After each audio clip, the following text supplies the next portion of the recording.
Bonjour à tous, je m'appelle Elisa et aujourd'hui nous visitons l'IUT du Creusot et nous sommes ce matin en département mesures physiques avec deux invités que je vais vous laisser vous présenter. Bonjour, Patricia Collineau, responsable du département et enseignante en chimie. Donc, je suis heureuse de vous accueillir dans le département mesures physiques et notamment dans la salle de travaux pratiques de chimie.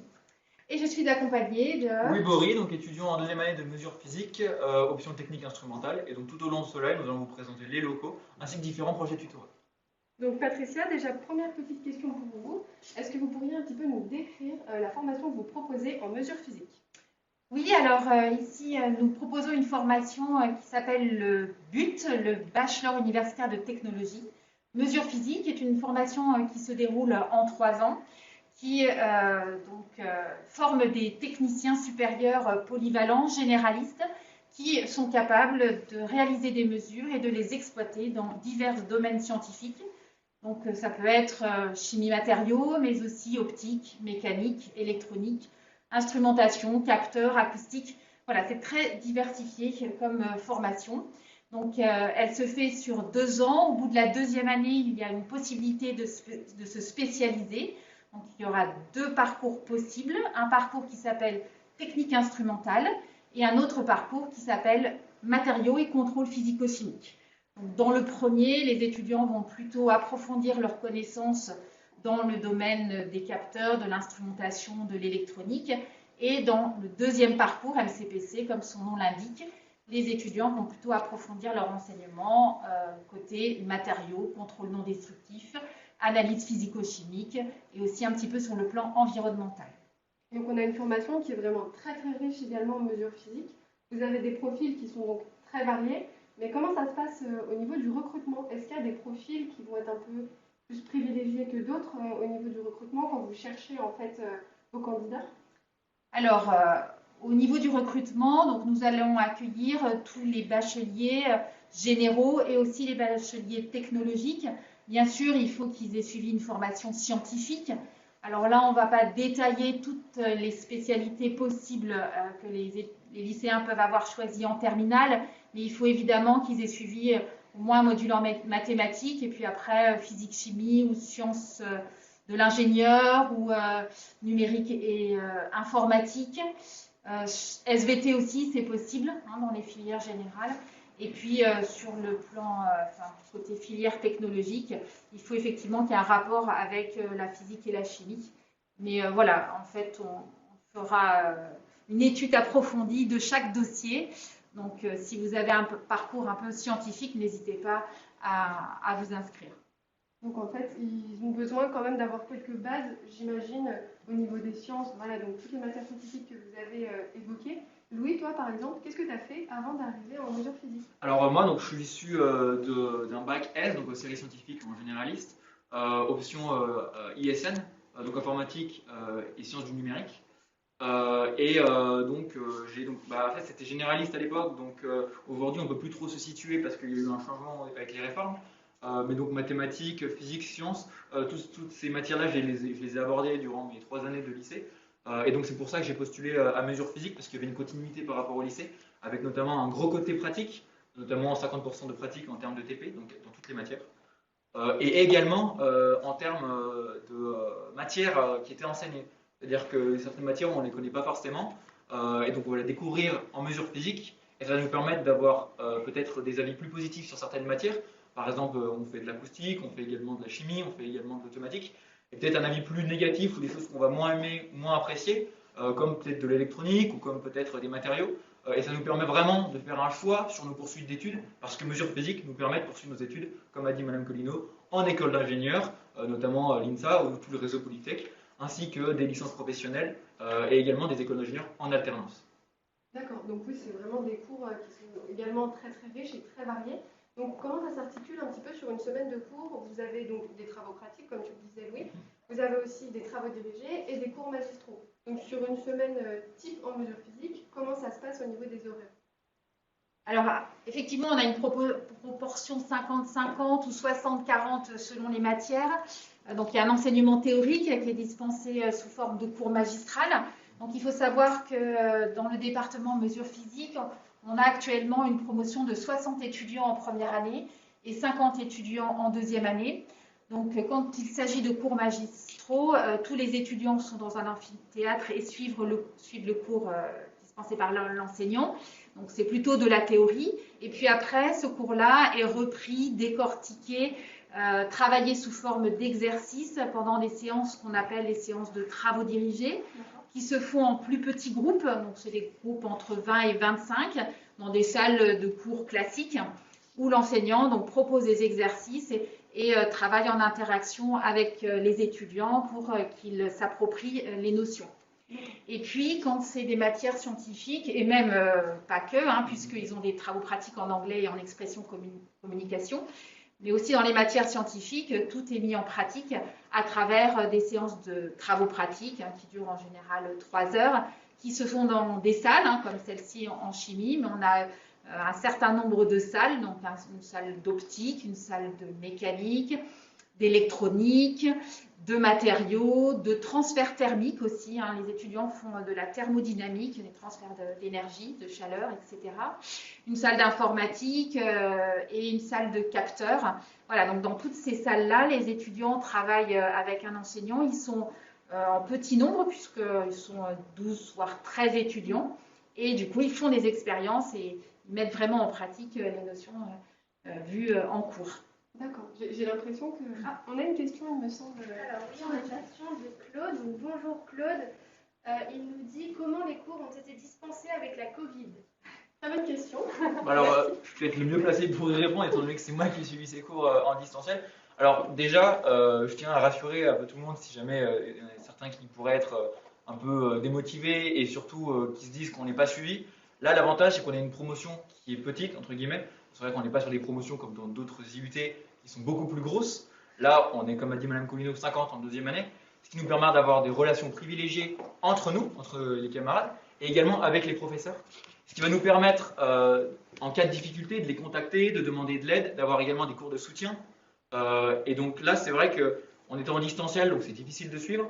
Mais comme les profs ont toujours été là et nous ont toujours dit si vous avez besoin de quoi que ce soit, vous nous faites un mail, on est disponible, on vous répondra, ou même par la plateforme Tips, eh ben, on ne se sent pas laissé.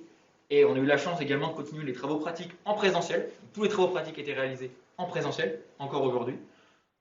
Et les évaluations sont réalisées également en présentiel, ce qui est quand même un vrai plus par rapport à d'autres formations qui peuvent être faites à distance. C'est vrai qu'être devant sa copie, c'est quand même bien plus simple que d'être devant un ordinateur et puis répondre à des questions QCM. Donc c'est vrai que de ce côté-là, on n'a pas trop à se plaindre. Et encore une fois, les profs et même les camarades peuvent nous aider, peuvent éventuellement, on peut leur poser des questions. C'est vrai qu'on a un classement, mais on peut quand même poser des questions. Il y a un vrai esprit d'équipe envers toute la promotion et on est vraiment tous soudés pour réussir.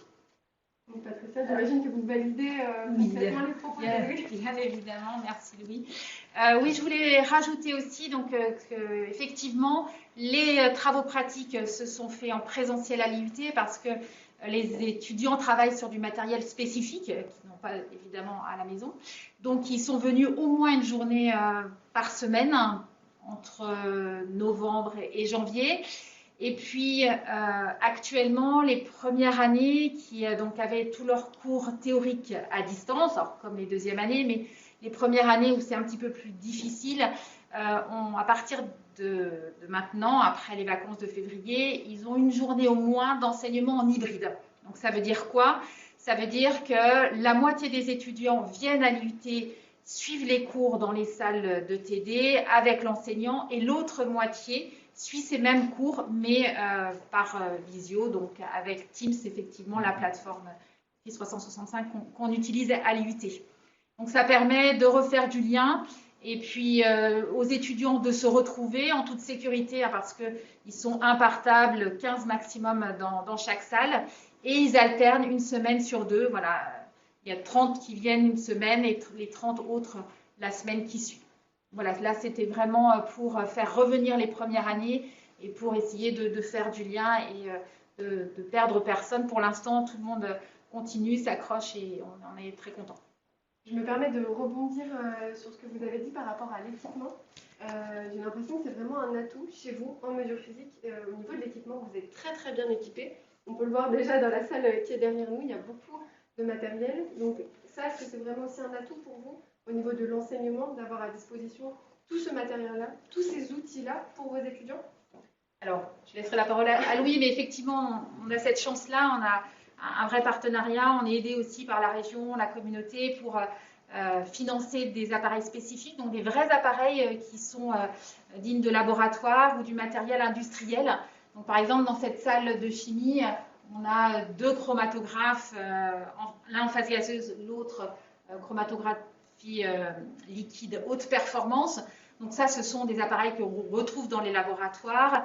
On a toute une série de spectrophotomètres, UV visible, infrarouge à transformer de Fourier, la spectrométrie d'absorption atomique. Donc là, vraiment, on est dans de l'analyse qui est similaire à ce qui peut être fait dans des laboratoires certifiés et qui font tout un tas d'analyses. Il en va de même pour la salle matériaux qui dispose d'un matériel assez technique, très performant, qui travaille aussi en collaboration avec les laboratoires. Il faut savoir que sur l'IUT du Creusot, on a 2 laboratoires avec des enseignants-chercheurs et cette collaboration permet d'utiliser du matériel de qualité et de le mettre aussi à disposition de nos étudiants. On a des petites questions sur le chat. Alors, une autre question de Claude qui demande quels sont vos critères de sélection au niveau des notes, je suppose.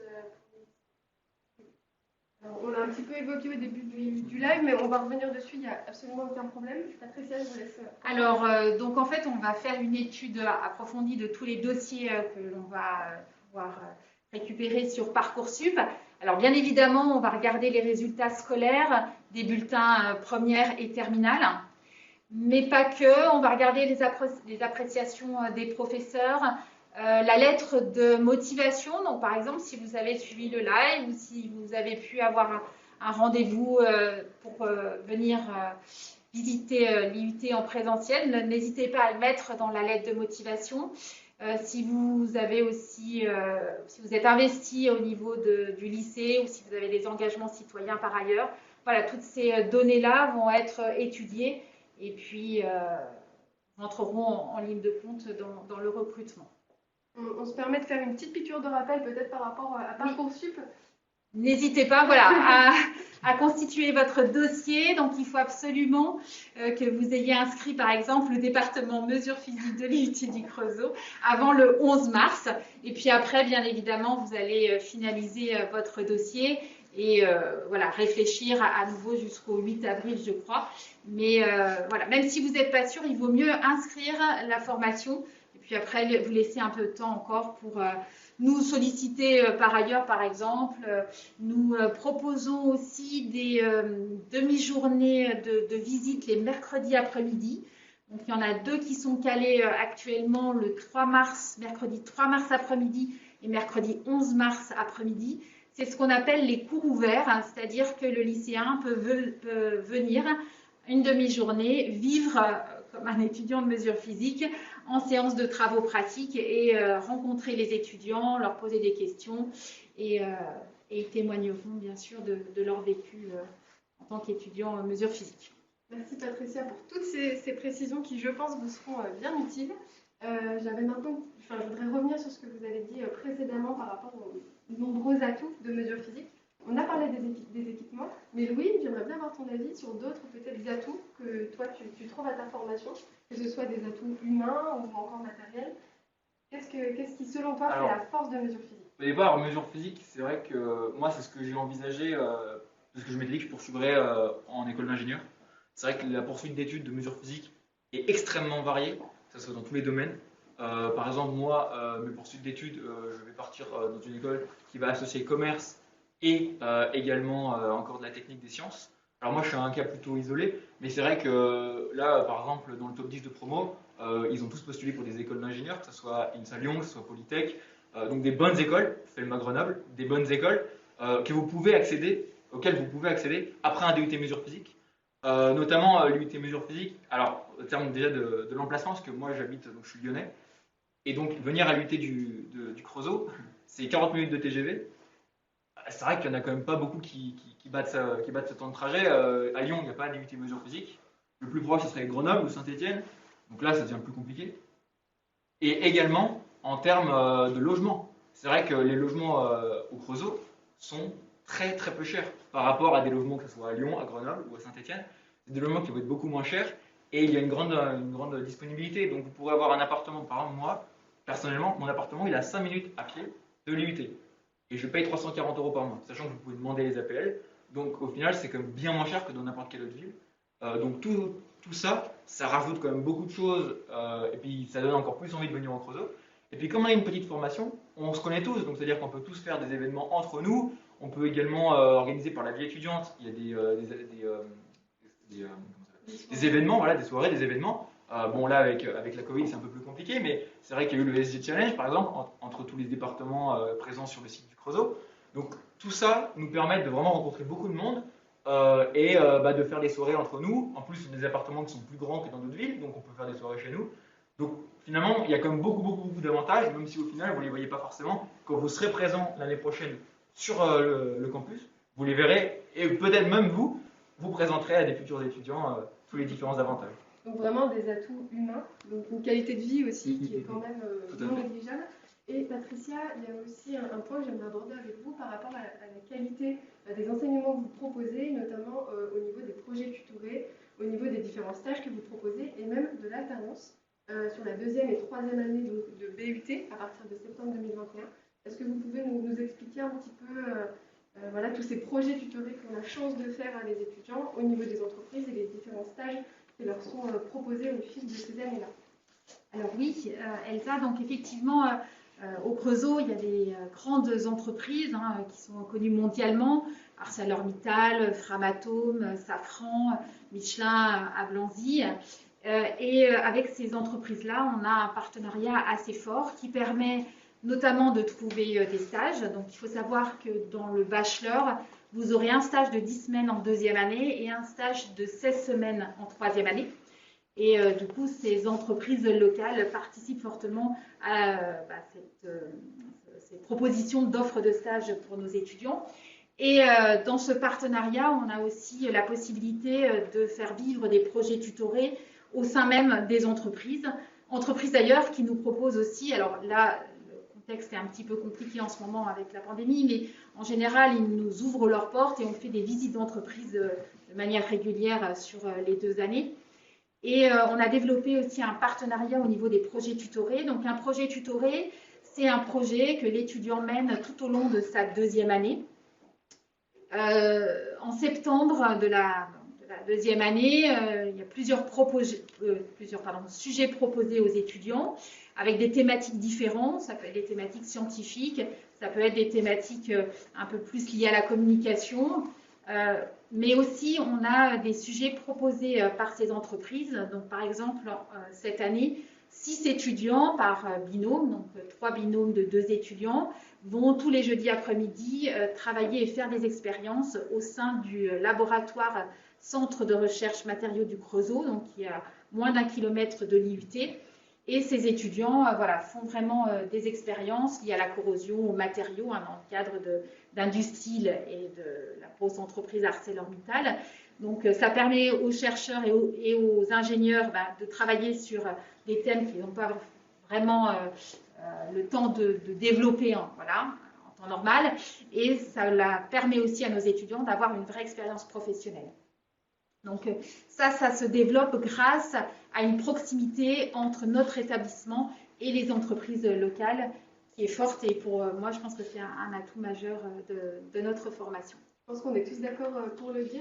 Je me permets de vous renseigner par rapport au CEFCA, donc qui s'occupe également de l'alternance. Si vous avez des questions, n'hésitez pas à les poser aux chefs de département qui sont présents à l'IUT, mais également à l'organisme qui s'occupe de l'alternance, donc c'est le CEFCA. Vous pouvez retrouver leurs coordonnées de la partie site et filière donc de la plateforme dans la partie contact utile. Alors à propos effectivement, nous développons donc à la rentrée 2021 une formation donc 2e année en alternance qui n'existait pas jusque-là. Donc je remercie effectivement le CEFCA, Madame Jorot-Beaufort et Madame Prété qui nous ont vraiment accompagnés dans cette création d'un enseignement différent, donc par apprentissage. Et on pense aussi que pour un certain nombre d'étudiants, cela peut être intéressant de mêler l'enseignement théorique avec une vraie expérience professionnelle dans le cadre d'une alternance dans une entreprise. Donc justement, par rapport à ces expériences-là qui peuvent être faites en entreprise, nous, on va aller découvrir une expérience qui va être réalisée par vos étudiants. Donc je vous laisse nous suivre. Voilà, donc dans le cadre d'un projet tutoré de deuxième année, Hugo et Marie travaillent sur une expérience de chimie. Donc ce sont des étudiants qui ont choisi la spécialité matériaux et contrôle physico-chimique. Et je vous laisse, Hugo et Marie, présenter votre projet. Donc, bonjour, le but de notre projet tutoré, comme l'a dit Madame Polino, c'est de faire des expériences. Et nous, notre but, c'est vraiment de faire de la distillation, c'est-à-dire de récupérer des huiles essentielles de certains produits, comme par exemple des oranges, des citrons, ou là, comme par ici, de clous de girofle. Donc, on a compressé des clous de girofle qu'on a mis dans un ballon avec de l'eau. On va faire chauffer le ballon et après, il va passer, en fait, ça va chauffer. Il va avoir de la vapeur qui va passer dans un réfrigérant. Le réfrigérant est donc froid et va faire condenser la matière. Et la matière va ensuite se retrouver ici et nous allons avoir les huiles essentielles que nous allons pouvoir ensuite analyser. Donc le distillat que vous pouvez voir ici, par exemple, est très concentré en eugénol. Donc il contient une grande quantité d'huile essentielle que nous allons tenter d'analyser. Pour cela, on va pouvoir l'extraire par le biais d'une ampoule à décanter en utilisant différents solvants. Et avec cette extraction mesurée, on pourra faire quelques tests pH métriques, comme vous pouvez le voir ici. Donc, comme vous le montre Hugo, on peut faire des tests pH métriques grâce à des indicateurs colorés. Lorsque les indicateurs sont bleus et violets, c'est des bases. Et lorsque c'est plus orangé et orange, ça va être des composés acides. Donc ça nous permet entre autres de caractériser le caractère acide d'une huile essentielle pour voir si elle peut être commercialisée. On peut également faire des tests en infrarouge, voir s'il y a des problèmes frauduleux, par exemple des molécules toxiques pour la peau, voir encore des tests de précipitation, si on a par exemple des cyanures qui sont présents, encore très dangereux pour l'être humain. Mais on peut également faire d'autres types d'analyses, notamment quantitatives, grâce à l'appareil que vous voyez ici, qui est une chromatographie en phase gazeuse. Pour ce faire, nous allons séparer les différentes molécules contenues dans notre distillat, bien sûr qui n'est pas pur à 100%. Une fois que nous aurons fait une injection à l'aide de cette micro-seringue, qui peut injecter de l'ordre du microlitre, une très petite quantité de liquide. Par exemple, je vais en faire une petite. Typiquement, on rentre la seringue comme ceci, dans un bouchon septum, et nous pourrons injecter notre échantillon dans la colonne. Une fois que cela est fait, nous obtiendrons ce qu'on appelle un chromatogramme. Le chromatogramme, ici présent, montre les différents pics obtenus. Nous avons les différentes molécules qui ont été séparées dans notre échantillon. Par exemple, dans notre cas, c'est l'eugénol, qui est une molécule contenant beaucoup d'oxygène, et qui sent d'ailleurs assez fort au niveau du clou de girofle, qui sent le clou de girofle, un petit peu la vanilline, et on va pouvoir la caractériser grâce à ce pic, qui est le pic de la molécule que nous recherchons. Il y a également d'autres pics qui peuvent correspondre à des impuretés, et nous pourrons ainsi mesurer la quantité d'impuretés, les caractériser, et bien sûr, ainsi caractériser notre échantillon en termes de pureté dans le génome. Donc toutes ces analyses nous permettent de mettre bien à profit toutes nos connaissances acquises en MCPC, puisque c'est propre à notre spécialité, et nous pouvons ainsi tout développer un peu plus en école d'ingénieur ou en licence professionnelle de chimie, par exemple, ou de contrôle des matériaux. Merci Hugo, merci Marie pour toutes ces précisions. Nous allons rejoindre Amine et Alexandre pour un autre projet tutoré qui est plutôt axé sur l'autre spécialité mesure physique, technique instrumentale, et dont le sujet est la mesure acoustique de bruit lorsqu'un drone se déplace. Donc on va rejoindre l'accueil, le hall d'accueil du bâtiment mesure physique.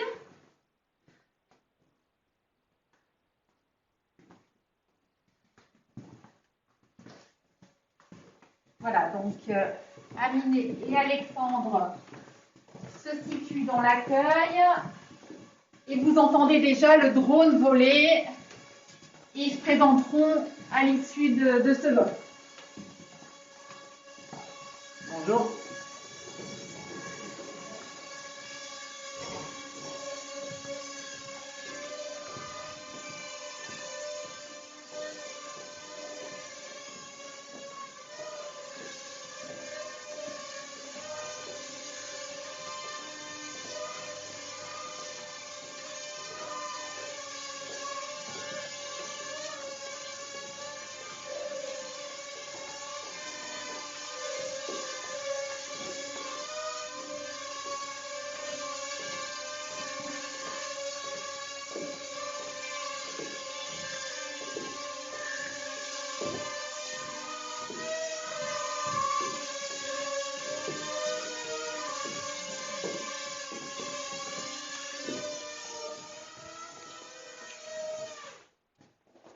vous laisse continuer avec Alexandre. Bonjour à tous, bienvenue dans la salle acoustique. Je me présente, je suis Alexandre Guillard et je suis en deuxième année de DUT mesure physique en spécialité technique instrumentale. Alors bonjour à tous, moi vous m'avez déjà vu, c'est Doudou Amine, étudiant en deuxième année du DUT mesure physique, option matériaux et contrôle physico-chimique. Alors ici on se trouve dans la salle d'acoustique du bâtiment mesure physique. On va pouvoir y effectuer des travaux pratiques. Ici on va pouvoir retrouver l'ordinateur qui va servir à acquérir nos données. Ici un système d'acquisition de l'entreprise Deweysoft. Je vous laisse me suivre juste derrière. Alors ici, on se trouve dans la salle semi-anéchoïque du bâtiment mesure physique. Alors c'est une salle dont les ondes sonores vont être absorbées par les parois. C'est-à-dire que lorsque je vais parler, ma parole va arriver directement à mon camarade Alexandre, par exemple, sans être réfléchie par le mur ou bien le plafond. C'est-à-dire qu'il n'y aura pas d'échos qui vont venir, si vous voulez, perturber nos mesures. Je vous laisse continuer avec Alexandre, juste ici. Donc là, comme vous l'a dit Amine, nous allons effectuer une mesure de bruit avec une enceinte Bluetooth avec des microphones placés autour. Donc, si vous pouvez venir jusque-là, nous voyons le niveau de pression acoustique. Donc, on est à peu près à 45-47. Si je tape des mains, il augmente. Pareil ici sur l'enregistreur, on voit qu'il y a des pics de bruit. Et si on enclenche la musique, on observe qu'on a bien augmenté. On était à peu près vers 65 et là on a bien un pic de bruit. Et donc la salle semi-anéchoïque va nous permettre de parfaire un peu nos mesures pour pouvoir mieux les analyser et les exploiter. Maintenant nous allons vous expliquer ce qu'on fait dans la salle acoustique, notamment notre projet que nous menons à bien, Amine et moi, ainsi que notre tuteur, Monsieur Jean Denant. Et nous faisons une mesure de bruit de passage d'un drone. Nous l'avons commencé début octobre et nous allons le finir fin mars. Donc nous faisons la mesure de bruit de passage d'un drone où nous n'avons rien trouvé là-dessus sur internet. Et donc on a décidé de faire notre propre protocole d'essai. On va prendre exemple sur les protocoles d'essai des véhicules terrestres, plus particulièrement des véhicules, des voitures, pour faire notre protocole d'essai. Je vous laisse me suivre au tableau. Je vais un peu vous expliquer l'aspect pratique de notre projet. Alors nous avons ici un drone, un Tellurize, donc à but loisir. Il va venir faire une trajectoire rectiligne à travers 3 jeux de barrières. Donc il va venir faire une trajectoire rectiligne grâce à un programme informatique Python qu'on lui aura préparé et imposé. À travers le premier jeu de barrières, celle-ci va venir déclencher, si vous voulez, notre mesure. Dans le deuxième jeu de barrières, c'est là qu'on va avoir la pression acoustique qui sera au maximum. Elle va venir enregistrer notre mesure. Et sur le dernier jeu de barrières, on va venir arrêter notre mesure. Donc tout ça, ça va faire l'objet d'un rapport écrit et d'une soutenance orale de fin de projet. Merci Alexandre, merci Amine et je remercie aussi tous ceux qui ont participé à ce direct.